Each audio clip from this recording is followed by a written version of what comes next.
So welcome everyone. Thank you for joining us for this online conversation as part of the Index Festival 2026.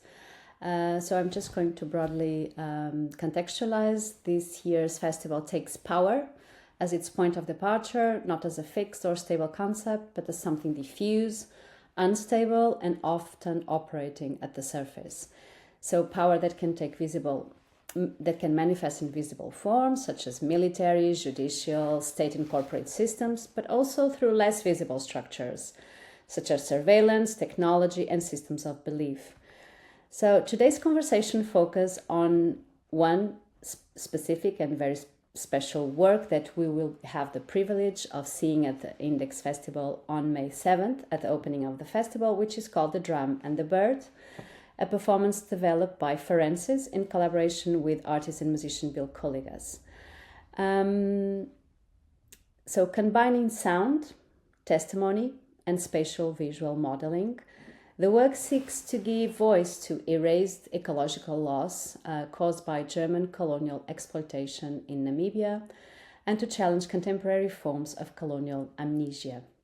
And before we begin our conversation, I'm really happy to introduce our guests and to welcome our guests.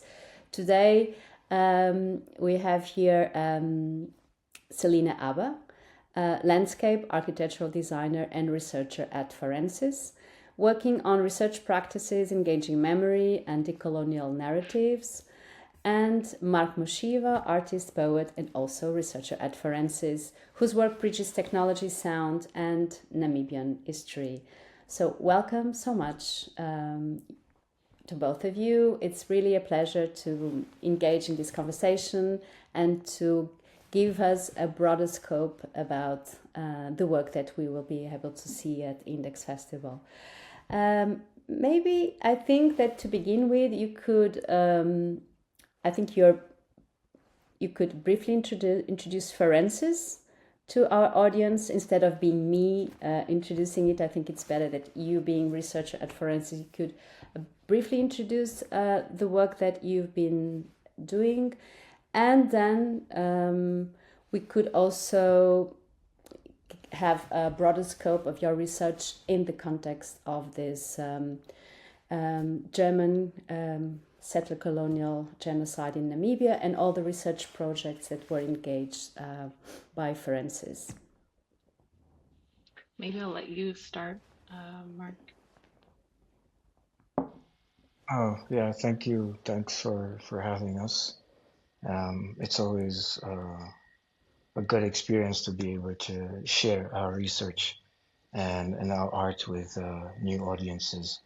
So Forensis, Forensic Architecture, these are two sister organizations, one based in London, one based in Berlin, and we are investigative agencies that use spatial technologies to study and create evidence around human rights violations, and we use mediums like 3D engines, archival research, and spatial technologies in order to create these bodies of evidence. To say a bit about the Namibia project, it's going on maybe 5 years now. It's a project that we essentially got commissioned, or rather we got engaged by our partners who are members of the communities of the Nama and Ovaherero people in order to create evidence around the German colonial events starting in the 1900s in Namibia.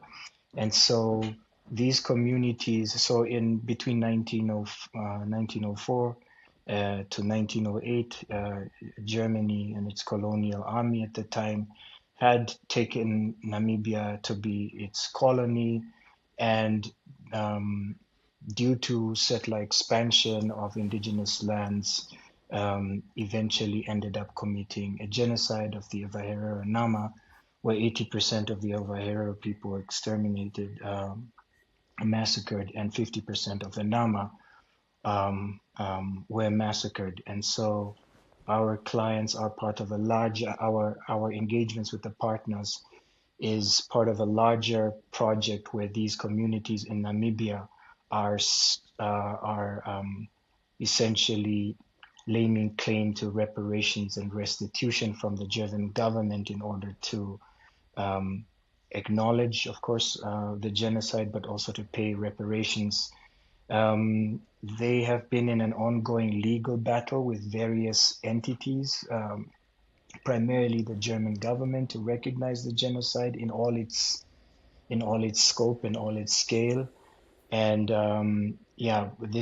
our activities in terms of our research, but also this performance that we're going to do at the festival is kind of like contributing to both a sort of making this history well known, but also to assist in the claims that they're making.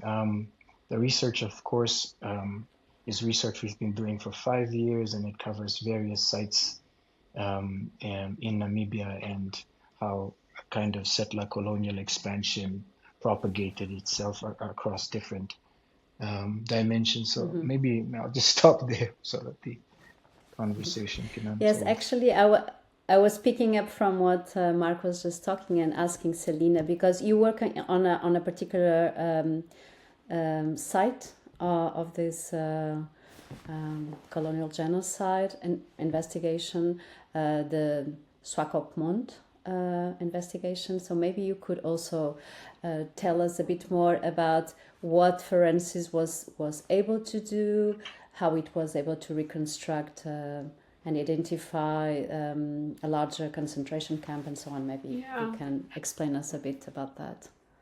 So in the Swakopmund investigation, as you mentioned, we worked to reconstruct the town during the colonial period in order to locate the former concentration camp, and also to kind of contextualize the burial grounds that are connected to the genocide, kind of at the periphery of the town. I think what made the site particularly difficult to investigate was that it had been almost completely erased. Unlike other historical sites, the camp was never formally memorialized, marked, or preserved like whatsoever. And so our partners actually didn't even know where this camp once stood. And because the landscape itself has gradually transformed, because the kind of material of the site is sand, because it's a coastal town, over time, right, the dunes have really shifted across the coast, burying and kind of obscuring traces of the site. And then later what happened was that urban development then completely kind of raised over and built over key areas. And so part of our work was us kind of studying dune formations as well as other geological markers like a rock outcrop to be able to geolocate and kind of reconstruct where the camp was likely located. And I think the kind of like literal paving over or building on top of these sites ties back to what Mushiva was saying, which is kind of how colonial violence has been systematically erased from the landscape and from also a large portion of the public memory, especially the Germans still present there today. And then the kind of second part of this project examined a large burial ground where more than 2,500 burial mounds are actually still visible. And with our partners, we conducted the actually first ever ground penetration radar survey of this site, which revealed way, way more unmarked graves beneath the surface. And this also kind of confirmed how urban development has been encroaching directly onto the graves. And so I think it also allowed us to platform and show how important the work of the community is in kind of consistently rebuilding the mounds that mark their loved ones, like year after year after year, because sadly, the work of this kind of maintenance of maintaining the graves of the genocide victim has kind of fallen squarely on the shoulders, actually, of the descendants. What about Shark Island? How was it to try to uncover or to find out the traces of the former concentration camp and also the burials? I mean, in the geological structure of the island itself, how does the geography and the materiality of the island itself allowed you to uncover also some traces of the past, of those past histories? I don't know if you or Mushiva would like to comment on that, if that was a bit different to tackle that particular case of Shark I Island. can maybe start. I didn't physically work on this project, and then Mushiva, you can go. But the way that you worded the question made me think of like what happens when physical traces has been removed, right? The question almost changes. It becomes like what kind of evidence actually are still available. And I think this is present in actually all 5 of our projects. And I think for us, one approach is to treat architecture and landscapes as forms of evidence, right? Buildings, geological formations, and landscapes, I think they're often seen as static, right? But they're actually constantly responding to the forces around them. And I think over time they record events, and sometimes in super, super subtle ways, through spatial changes, erosion, environmental patterns, disturbances in the terrain. And so I think a part of our work is learning how to read these environments as archives, at which our team did so well with Shark Island. So yeah, Mushiva. And the descendants of go ahead, Mushiva. No, I just wanted to say, of course, the significance of Shark Island itself is that this is initially the rock or the kind of the material kind of place where the Germans first entered Namibia. I mean, for many years, Namibia was actually protected by the Namibian desert, the Namib Desert, which is very interesting. There's a sort of interplay between like the Atlantic Ocean and the desert that creates a kind of fog makes it very hard for you to actually go inland. But eventually, after the sort of advances of the Portuguese, the Germans continue what the Portuguese start and kind of create a connection between Shark Island and the larger landmass, and then of course set up infrastructure for the colonial mission in Shark Island. But the events of the genocide it's quite profound in the sense that the prisoners of the genocide that happens further inland as the settlers continue to take more and more land, which is what essentially starts these aggressions between the indigenous people and the settlers, who would then need the protection of the colonial army called the Schutztruppe. The survivors of that genocide are mainly taken back to Shark Island in order to continue to build that infrastructure of German expansion into Namibia. And the irony, of course, continues today, because this is where they want to set up. They want to set up the green hydrogen scheme.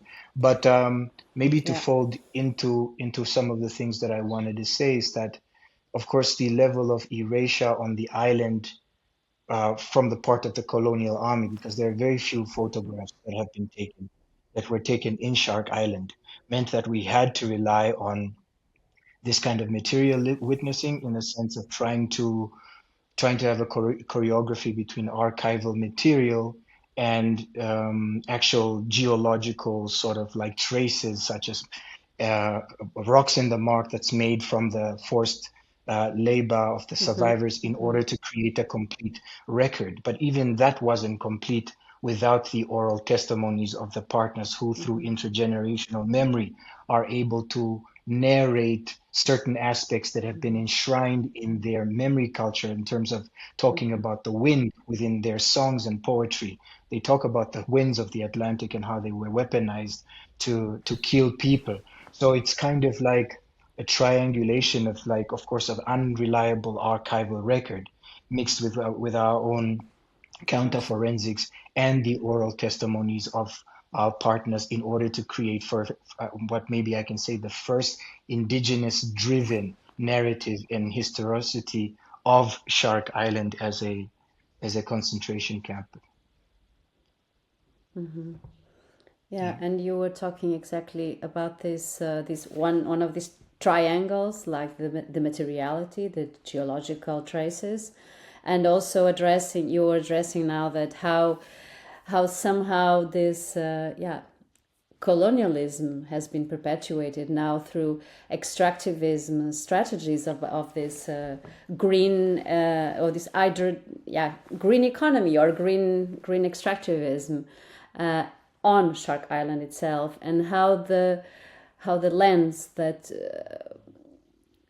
are also continuously being dispossessed, and how a genocide that is 1 century old has been there's a continuum of this genocide through what you also mentioned, this environmental continuum of the genocide in Namibia, also through these strategies of that somehow perpetuate a kind of coloniality in other ways, in other forms, in other structural economical strategies, which is really interesting to think about how present day ecological, environmental situation and social tissues bear marks of this structural coloniality that perpetuates in the present.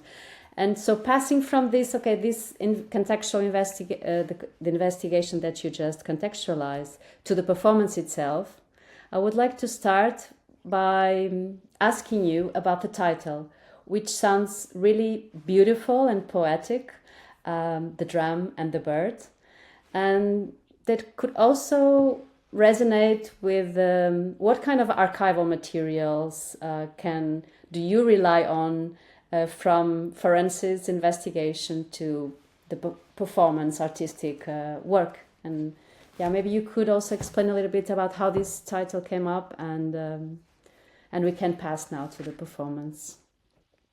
Yeah, so the title, The Drum and the Bird, I want to say was inspired actually by a speech given by Dr. Bonaventure So Beijing in Dihang at one of our events at HKW in Berlin.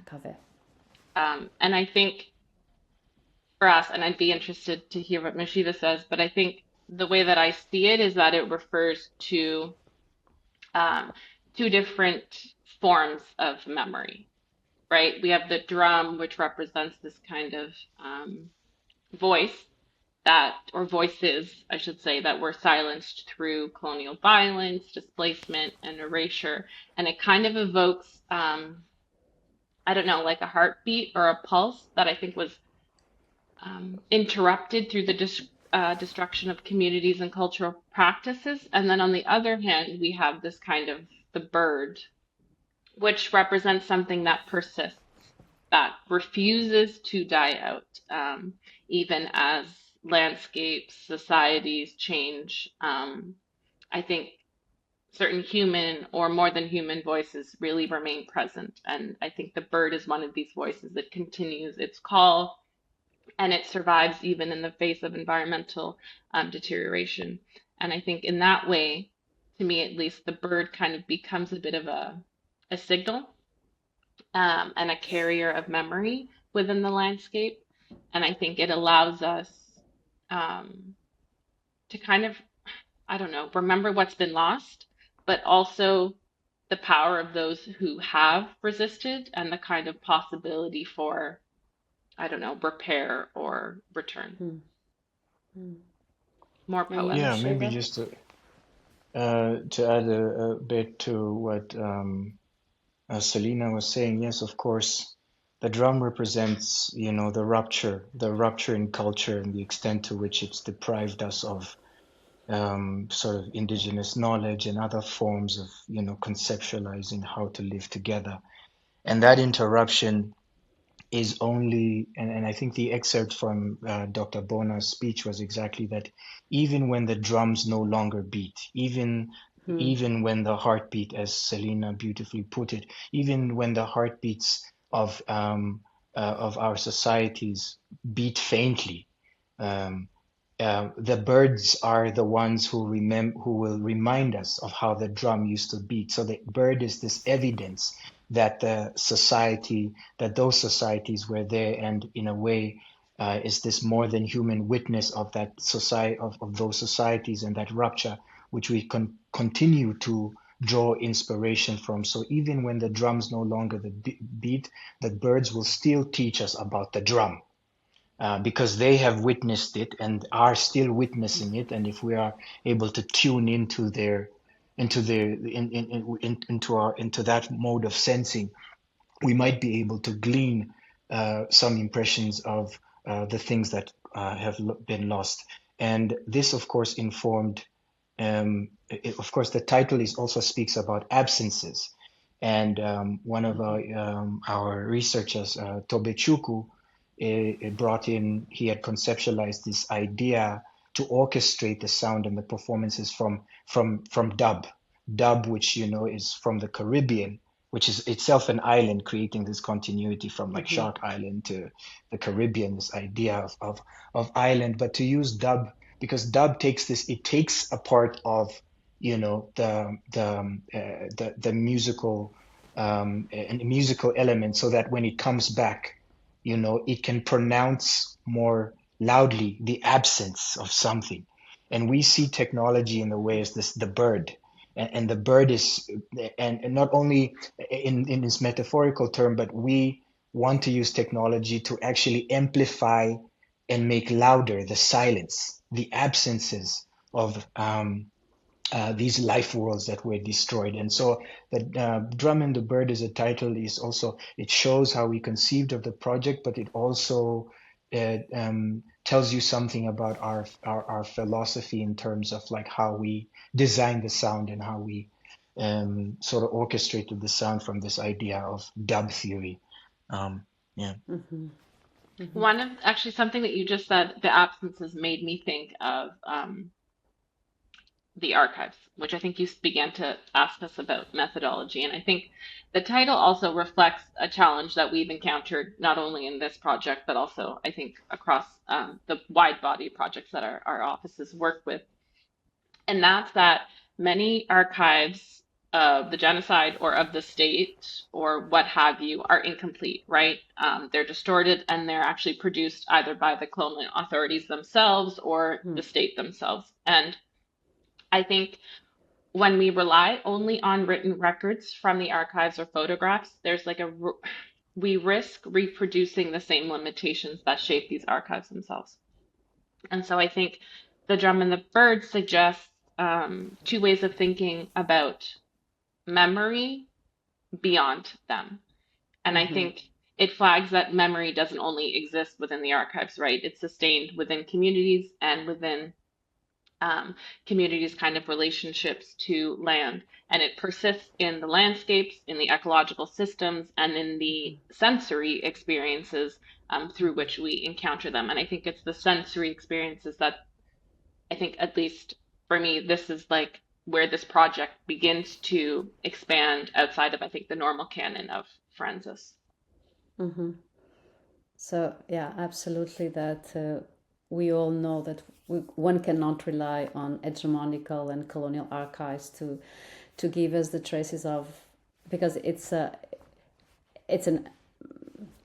specific narrative which has been designed to be such a narrative, or erased to conceal traces of violence and dispossess and strategies of power and subjugation.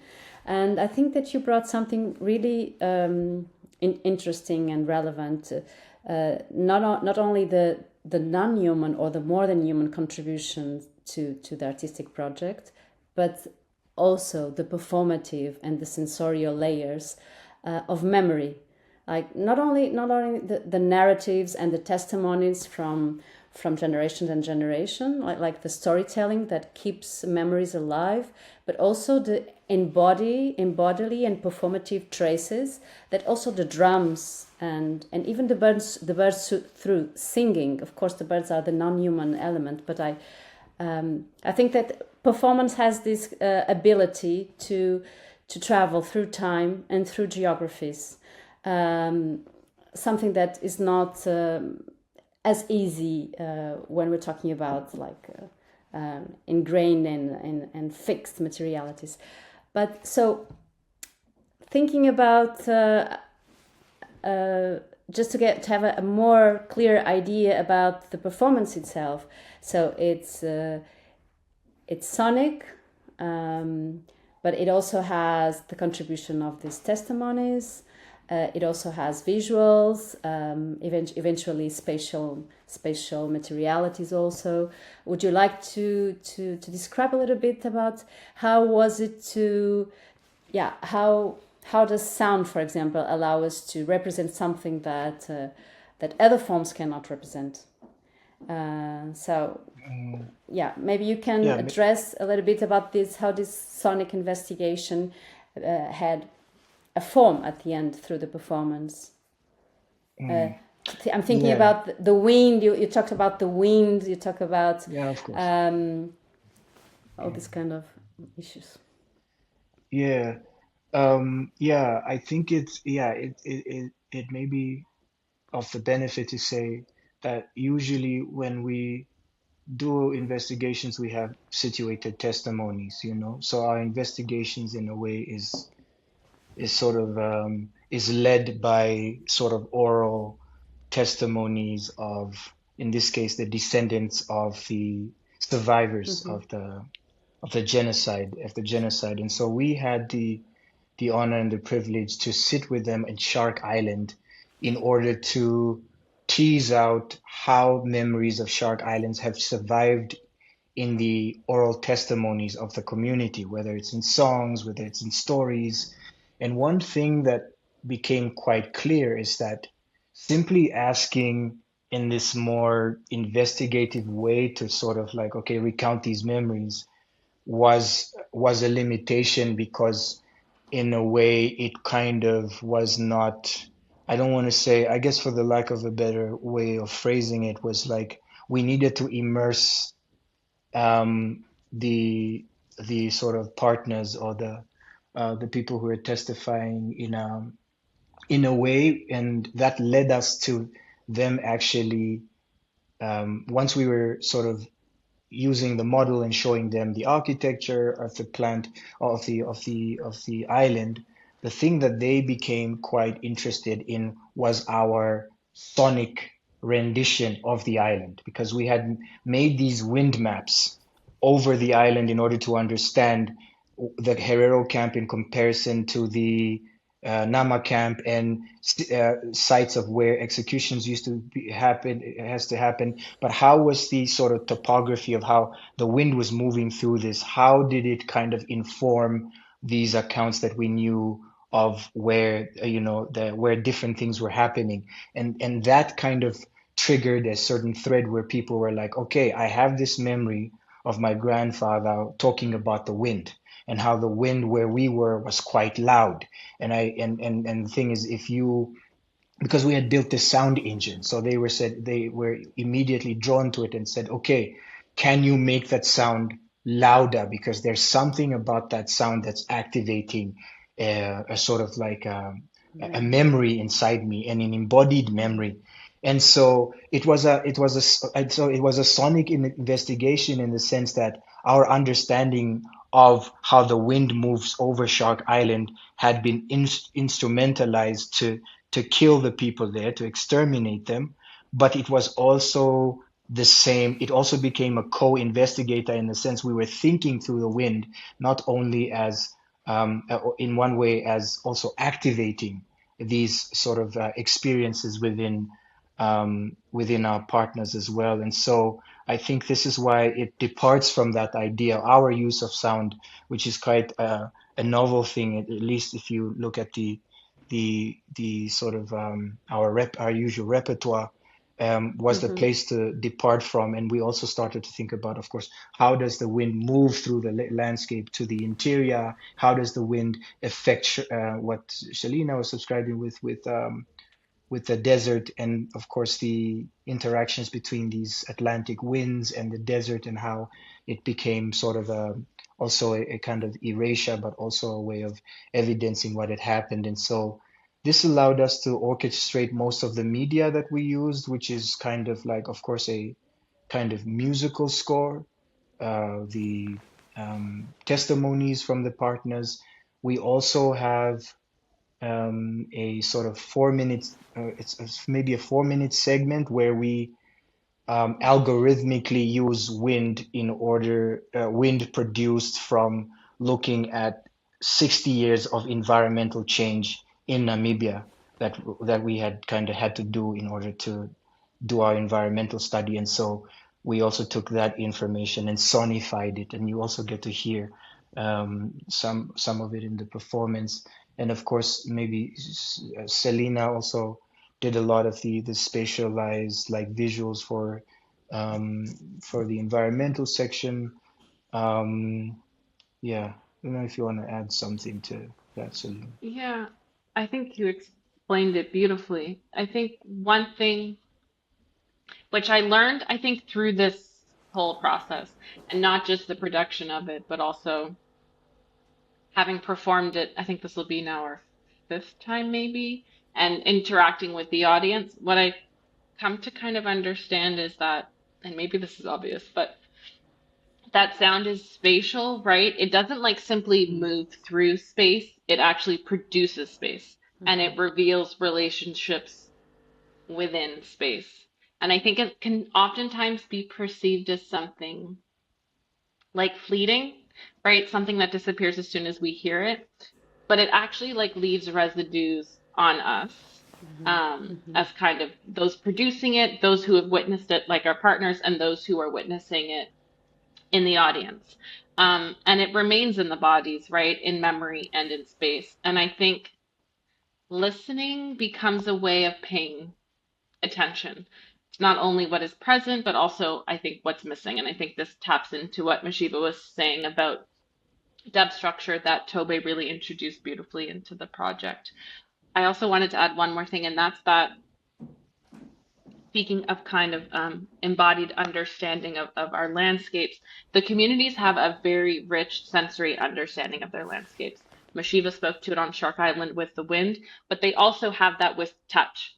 In Hatsumas, in the second half of the performance, you'll see that they can tell that the species has changed through time due to colonial occupation just by walking through the grasses. They can tell that species have been altered based on how they're attaching to their clothes, what it feels like. And so I think this is something that it just stands out. And I hope that the performance, you can begin to kind of take away some of these embodied sensory kind of perceptions of the work.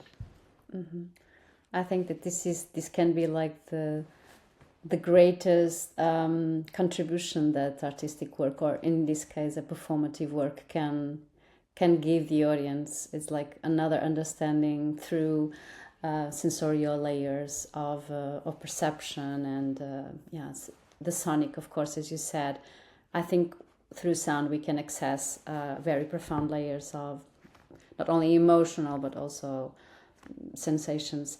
So this project was also done in collaboration with Bill Kouligas, and I wonder, he's not present here, but maybe you could share with us how he contributed also to the project, just briefly, so to contextualize it. Yeah, I don't know if I could really. Maybe I just say a few things, Celina, then you could chime in. I don't know if I could fully. I can maybe. I don't want. There's a risk I might understate Pan's contribution to the project, because they were part of the initial commission and they were instrumental in helping us kind of like create this performance, which is sound, which is their business. Yeah, I think we worked in a collaborative way, is that in the sense that we had a sort of we sort of tried to get a shared understanding of the material that we were working with, to really engage with what it is that the material was telling us, and not just the visual material, but also like these stories and the testimonies in terms of like what was the messaging within these stories and what did we learn, and then working with them like pretty much day and night in the studio to bring these narratives and these layers of the research, to bring them to life like in a sonic way. And so Bill and Marco Freifogel, sort of designed all of the sound, and he also worked with me in a way to also take the algorithmic or the generate sort of the algorithmic parts of like the sound engine and incorporate it into the musical composition. And also we collaboratively also worked on other things than just sound, because it's kind of like audio visual, but there's also some design in terms of light. Yeah. No, I think Thank you. you summed it up nicely. I think our team, and by our team I mean really Mushiva and Tobachuku, I think began to produce through the kind of simulations that they mentioned, like wind patterns, geological simulations, spatial configurations, really taking field recordings from the site, and allowing, I think, the collaboration between them and Bill and Marco to translate these into sonic environments that the audiences could experience really physically experience, even though we weren't on like in Namibia. Yeah. Great, great. I'm really looking forward. I would like to go back to the ecological dimension of the genocide. We already spoke about a bit of it, but maybe you could also express or elaborate a bit on how you, through this analysis of these decades of analysis that you did, how did you trace the disappearance of, or if like species disappearance or environmental degradation and land dispossession, etc. And maybe just to contextualize, I'm interested about this idea of the environmental elements and also the non-human elements as witnesses of colonial genocide. And since this had such an impact on your also like the non-human elements on the performance, I think it's worth just bringing this issue about how in the present condition we can see this continuum. And how do you think that your work, I mean, not only of course the investigation at the Forensis, but also the performance can contribute to the request of reparation that is the ongoing process now. How both tools, you know, like the investigation at Forensis, but also the performative tool, how in which different ways they can contribute also to this reparation processes. I think thinking of the environment as a witness means refusing the idea that the testimony belongs only to humans, archives, or written records. And I think I probably touched on this earlier, but instead it treats land, weather, material, right, as active participants that not only register and store, but also sometimes transmit traces of violence. As Mushiva mentioned in the first half of the performance, you'll see and feel how Shark Island was not a neutral site where colonial violence happened, right? It will show, hopefully, that it was a strategic part, right? We have the wind and other voices. They were weaponized as technologies of domination. That site was chosen strategically. And I think it shifts actually how we understand what happened there, not just through archival images and maps, but also through how wind, rock, salt air, and this kind of idea or concept of exposure structured the very specific conditions of suffering and death. And I think the environmental part, which is more the second half of the performance, I hope Mushiva will speak to this more, but I think it makes it clear how the environments and objects can actually testify in a sense, and they themselves bear imprints of events. Yeah. And to add to what Celina is saying, is it's particularly, and this is what this performance for me does, because I think the Western imaginary or environmental change is also slightly skewed, and it's skewed towards, I think, environments which mostly Europeans can easily relate with, which is like forests and jungles. And so, but Namibia in this case is a semi-arid environment where most of the land gets less than 300 millimeters of rain a year. And I think this made it particularly interesting for German colonialism because it's the idea of terra nullius, right? The idea that this is a desert that's empty and has nothing, has no people there, and it's something that needs to be done something with because in itself it's useless. And this is why I think Western forms of evidencing always fall slightly below the threshold of adequately representing the amount of life that's there, because it's also by design, because then it justifies the colonial mission. It justified Shark Island. It's justifying green colonialism today because this area is said to be kind of empty and also something that's like standing reserve, like in Heidegger's. I don't mean to quote Heidegger, but like I guess he has this beautiful thing about standing reserve. But anyways, so it continues in that way, and I bring back the desert, the politics of the desert, because not only do we see it in the genocide in Gaza, but also in the Palestinian kind of like the colonial project of Israel in Palestine has been about greening the desert. And so to challenge, and of course it's hard to evidence it because the prefiguration of environmental destruction and ecocide looks something completely different than what Westerners are used to considering. So to bring these species of, for instance, in our environmental study, trees are actually a signal of environmental destruction.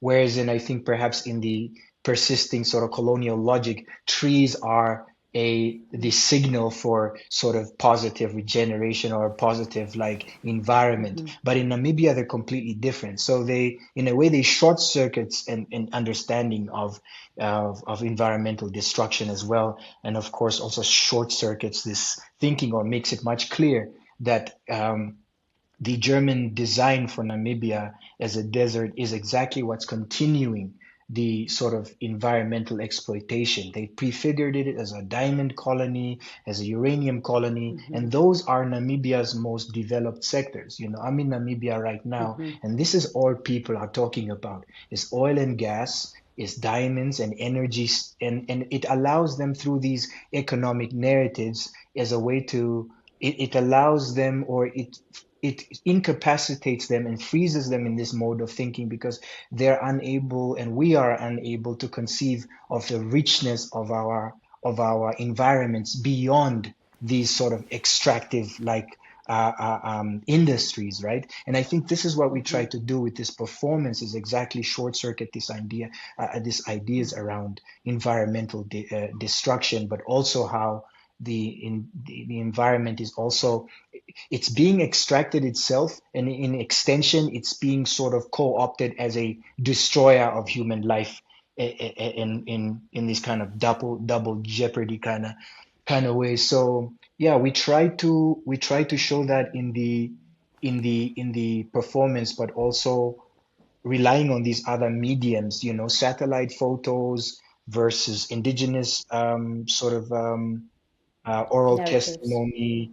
Yeah, and so yeah, we try to create composites of that because I think they have to work in concert in order to tell the story that we want to say. And of course, at the end of the day, the purpose of the project is to foreground the voices of our partners, and this is more of what you hear, and also bringing it to different, in the normal circumstance, you get to see this in an exhibition, or you get to read about it in an essay on Eflux, but to bring it to a festival circuit is also opening it up to completely different audiences that might not necessarily be exposed to that kind of information. Thank you for bringing this. Yeah, you talked about the genocide, the ongoing genocide in Gaza, and I know that forensic architecture and has been working a lot on that too. I didn't bring this. I didn't bring this issue into comparison of the Namibia genocide, because we're just focusing on the drum and the bird. But actually, in the Index conversation series, I had the opportunity of talking with Anthony Lowenstein on his book, The Palestine Laboratory. So this is something that we also addressed in one of our conversation series, and of course we could. Of course, and unfortunately, we know that we could bring this topic of settler colonialism and genocide and ethnic cleansing in contemporary times. And we also didn't talk how the genocide in Namibia, for example, was considered one of the first genocides of the 20th century before the Holocaust, even if mostly like in the hegemonic Eurocentric discourses, the Holocaust has been considered it's verbalized as the main 20th century genocide, and some of the technologies were tested before in other colonial systems, for example in Namibia. So it's very interesting how the drum and the bird, for sure, will contribute not only for the reparation process of Namibia in relation to Germany that is ongoing, but also to produce a kind of counter knowledge, counter hegemonic knowledge to the Western and Eurocentric knowledge about 20th century history, and how it's in particular this performance will allow the audience to engage with this topic through a series of different sonic sensorial layers beyond the visuals, of course, and beyond technology. So just to wrap up, I don't know. Would you like to just leave to say something else for the audience, for the Portuguese audience that is going to see the drum and the bird on May 7th, and just some final words or a message you can leave to the Portuguese audience. Maybe this is a difficult question. Well, the first thing that comes to mind is... I have to say, just sorry to interrupt you. We were also a colonial country, and of course we are also dealing with not only our colonial legacy, but also with the uprising of right-wing parties in our very fragile or very young democracy, which is a democracy that is only around 50 years old, and also we are dealing with our colonial amnesia, with the persistent colonial amnesia, and also with structural racism. But this will be another conversation. But we and I, and I'm sure that everyone at Index is also aware of the context where this performance will be presented. I'll let you go first, Mushiva. Yeah, I mean, in that case, I mean, I was going to make some Portuguese colonial connections from this country, with, of course, Angola, but also with, of course, Shark Island.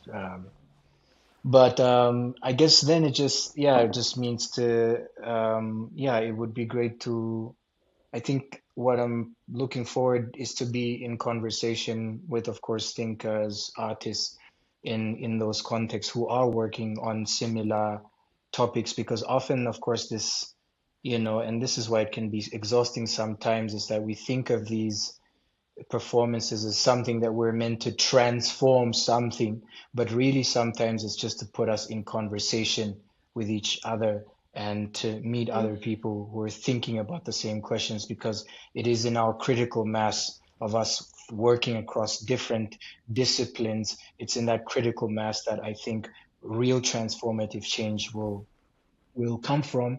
And this is, I think, this is for me has been the hallmark of this work, is the fact that it is multidisciplinary. It's across different countries with different people. And yeah, just looking forward to bringing that energy to Braga, and also meeting all the other wonderful people that are working on similar issues, and to bring a piece of Namibia there. I second that. I think if there was one thing that I hope people get out of both the performance but also this conversation that we've had today, it's the understanding that colonial violence isn't something in the past, a kind of historical episode. It's that it continues really to shape the landscape, ecosystems, and, as you mentioned, political realities of today. And maybe also the fact that listening carries responsibility. Mm-hmm, mm-hmm. And the potentiality that art and also art and these gatherings, I would say, like gathering and discussing and bringing these issues to light and illuminating and bringing other narratives beyond the hegemonic, Eurocentric, biased narratives. So thank you so much. It was really a pleasure, and I'm a great admirer of Forensis and forensic architecture for a long time. And please do continue with your wonderful work, and I'm looking forward to see The Drum and the Bird. And thank you so much. Thank you so much for everything that you shared today. Thanks for having us. Thank you. Thank you.